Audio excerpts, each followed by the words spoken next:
for responding when I ask you exactly how you arrived at that conclusion. Your response, quote, because you insist that marriage requires one man and one woman. That was helpful and concise, Ed.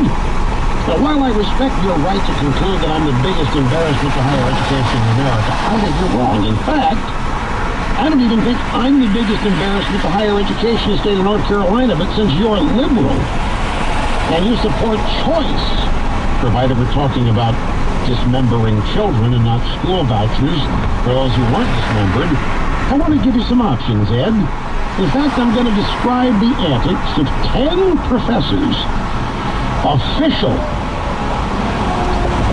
campus groups, and invited campus speakers in North Carolina, and let you decide which constitutes the biggest embarrassment to higher education.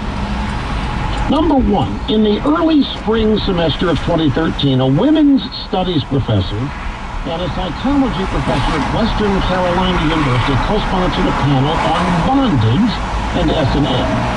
The purpose of the panel was to teach college students how to inflict pain on themselves and others for sexual pleasure.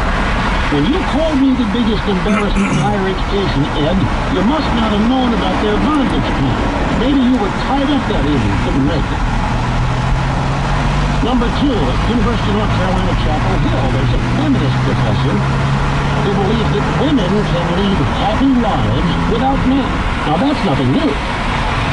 But what's different, Ed, is that she thinks women can form lifelong domestic partnerships with dogs, and that those relationships will actually be fulfilling enough to replace marital relationships with men. She's teaching this stuff, Ed. I can't make it up. I don't drop acid. Well, at least not since the late 80s. But I promise this story is real. Number three, at Duke University, feminists hired a sex worker, i.e. prostitute, to speak as part of an event called Sex Workers Art Show. After his speech, the male prostitute pulled down his pants, got down on his knees, and inserted a burning sparkler into his rectum. While it burned, he sang a verse in the start.